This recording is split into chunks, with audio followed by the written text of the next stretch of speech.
కొన్నిసార్లు ఎక్స్ప్లెయిన్ చేయడం కూడా ఒక బర్డన్లా అనిపిస్తుంది. నువ్వు చెప్పిన వర్డ్స్ వింటారు, కానీ నువ్వు ఫీల్ అయ్యే సైలెన్స్ని ఎవరు చూడరు.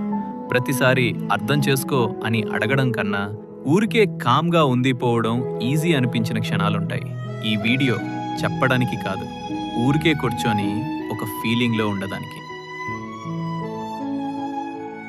కొన్నిసార్లు ఒక రూమ్లో చాలా మంది ఉంటారు, కానీ మనం మాత్రం సింగిల్ సీట్లో కూర్చున్నట్టు ఫీల్ అవుతాం.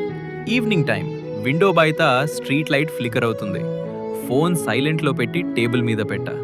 లాస్ట్ కాన్వర్జేషన్ ఇంకా మైండ్లో ఎకో అవుతుంది. ఎందుకు ఇలా రియాక్ట్ అయ్యావు? అంత డీప్గా తీసుకోవాల్సిన అవసరం లేదు కదా. చేపడానికి చాలా ఉంది, కానీ వర్డ్స్ కరెక్ట్గా సెట్ అవ్వట్లేదు. ఒక ఎక్స్ప్లెనేషన్ స్టార్ట్ చేయబోతే ఆల్రెడీ టైర్డ్ ఫీలింగ్ వస్తుంది. పాస్ట్లో ఒక మెమరీ ఫ్లాష్ అవుతుంది. కాలేజ్లో ఒక ఫ్రెండ్తో ఫైట్ అయ్యాక నేనేం అనుకోలేదురా అని చెప్పడానికి ఆల్మోస్ట్ 1 hour స్పెండ్ చేశాను. ఆమె వింటున్నట్టు నోట్ చేస్తుంది, కానీ ఐస్లో కనెక్షన్ లేదు. కాన్వర్జేషన్ ఫినిష్ అయ్యాక రియలైజ్ అయ్యా, I explained everything but nothing reached.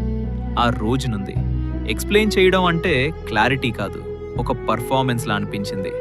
ఇప్పుడు కూడా ఎవరైనా రాంగ్గా అర్థం చేసుకుంటే కరెక్ట్ చేయాలని ఉంటుంది, కానీ లోపల ఒక సైలెంట్ క్వశ్చన్ తిరుగుతుంది. నా వర్జన్ చెప్పినా కూడా అసలు వినడానికి రెడీగా ఉంటారా? ఆ క్వశ్చన్కి ఆన్సర్ లేదు. జస్ట్ రూమ్లో ఫ్యాన్ సౌండ్ అండ్ మైండ్లో ఒక హెవీ పాజ్.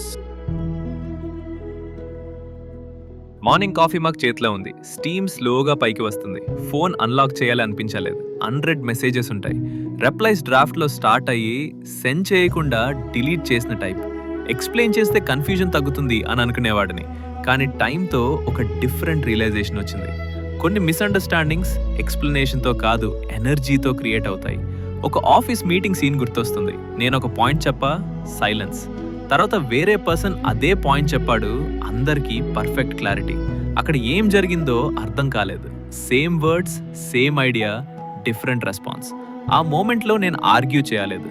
యాక్చువల్లీ నేను చెప్పింది ఇదే అని రేస్ చేయలేదు. జస్ట్ నోట్ ప్యాడ్లో ఒక లైన్ డ్రా చేశాను. That line felt like a border. ఆ రోజు రియలైజ్ అయ్యా, sometimes silence is not weakness, it's self protection. మనం చెప్పిన ప్రతిసారి ఒక పార్ట్ ఆఫ్ అస్ బయటకి వస్తుంది. ప్రతిసారి బయటకి తీసుకురావడం సేఫ్ కాదు. ఈవినింగ్స్లో టెర్రస్ మీద కూర్చొని సిటీని చూస్తా. బిల్డింగ్స్, లైట్స్, ట్రాఫిక్ అన్నీ బిజీగా ఉంటాయి, కానీ లోపల ఒక క్వైట్ చాయిస్ ఫామ్ అవుతుంది. ఎక్స్ప్లెయిన్ చేయకుండా ఉండడం కూడా ఒక లాంగ్వేజ్. ఆ లాంగ్వేజ్ని అందరు అర్థం చేసుకోరు, and maybe that's okay. Train start అవుతుంది సడన్గా. హెల్మెట్ లేకుండా బైక్ మీద ఉండడం లాంటి ఫీలింగ్. Unexpected, cold, sharp. ఒక క్లోజ్ పర్సన్ మెసేజ్ చేస్తాడు, లేట్లీ నువ్వు చేంజ్ అయిపోయావు. రిప్లై టైప్ చేస్తా, డిలీట్. మళ్ళీ టైప్, డిలీట్. చేంజ్ అంటే ఏంటి? టైర్డ్ అనా కామ్నా, ఆర్ కామ్ అనా డిస్టెన్స్నా? Flash back, late night calls, long explanations, voice cracking moments. అప్పుడు అర్థం చేసుకున్నారు అని అనిపించింది, కానీ ఇప్పుడు సేమ్ ఇమోషన్స్ షార్టర్ అయ్యాయి, వర్డ్స్ లెస్ అయ్యాయి. Maybe I didn't change, maybe I just stopped translating myself. ఒక క్యాఫే కార్నర్లో కూర్చొని ఉన్న మెమరీ. టేబుల్ మీద water drops. Opposite chair empty. ఎవరు అడగలేదు, నేను చెప్పలేదు. ఆ సైలెన్స్లో క్లారిటీ ఉంది. No pressure to perform, no pressure to convince. Being misunderstood hurts, but being force to explain hurts deeper. కొన్ని ఫీలింగ్స్ని వర్డ్స్లో పెట్టి జస్టిఫై చేయడం వాటి వాల్యూని రెడ్యూస్ చేసినట్లు అనిపిస్తుంది. రెయిన్ స్లోగా తగ్గుతుంది. రోడ్ షైనీగా ఉంది. వరల్డ్ నార్మల్గా కంటిన్యూ అవుతుంది.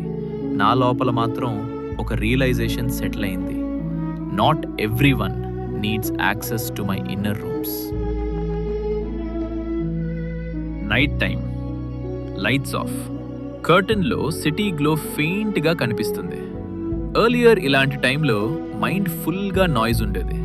Arguments replay, explanations rewrite. ఇప్పుడు స్పేస్ ఉంది. దట్ స్పేస్ ఫస్ట్ ఎంప్టీగా అనిపించింది, ఆల్మోస్ట్ స్కేరీ. బట్ స్లోలీ ఆ స్పేస్ బ్రెత్లా అనిపించింది. ఒక ఓల్డ్ డైరీ దొరికింది షెల్ఫ్లో. పేజెస్ యెల్లో అయిపోయి, హ్యాండ్ రైటింగ్ అనీవెన్.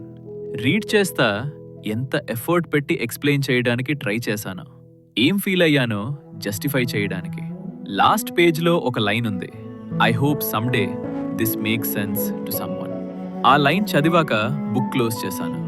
విండో దగ్గర కూర్చున్నా. Moon half visible. సడన్ గా రియలైజ్ అయ్యా, maybe that someone was never out side. మనం ఎక్స్ప్లెయిన్ చేయడం ఆపడంతో లోన్లీ కాదవుతాం, సెలెక్టివ్ అవుతాం. ప్రతి సైలెన్స్ గ్యాప్లో సెల్ఫ్ వాయిస్ క్లియర్గా వినిపిస్తుంది. No applause, no validation, just existence. ఆ existence strangely enough feels complete. Morning light స్లోగా రూమ్లో ఎంటర్ అవుతుంది. అలారం రింగ్ అవ్వకుండా నీ లేచా. మిర్రర్లో చూస్తే ఫేస్ టైర్డ్లా లేదు, పీస్ఫుల్గా ఉంది. ఎవరికి ఎక్స్ప్లెయిన్ చేయాల్సిన ప్లాన్ లేదు ఈరోజు, ఎవరిని కన్విన్స్ చేయాల్సిన స్టోరీ లేదు. Just normal day, normal steps, normal breath. కానీ లోపల ఒక అన్సెడ్ అండర్స్టాండింగ్ సెటిల్ అయింది. మనం సైలెంట్ అయిన క్షణాలు మనల్ని వీక్ చేయలేదు, జస్ట్ ఆనెస్ట్ చేసింది. ఫోన్ వైబ్రేట్ అవుతుంది, మెసేజ్ 100గా ఉన్నాయి. ఓపెన్ చేయాలా లేదా? ఆ మూమెంట్లో టైం స్లో అవుతుంది, డిసిజన్ పెండింగ్లో ఉంది. మేబీ ఈ వీడియో చూస్తున్న నువ్వు కూడా ఈ ఎగ్జాక్ట్ పాజ్లో ఉన్నావు. ఎక్స్ప్లెయిన్ చేయాలా లేదా సైలెన్స్ని హోల్డ్ చేయాలా? ఆన్సర్ లేదు, సీన్ ఫేడ్ అవ్వట్లేదు. జస్ట్ ఒక ఫీలింగ్ స్టిల్ ఫ్రేమ్లో ఉండిపోయింది. Just comment your thoughts.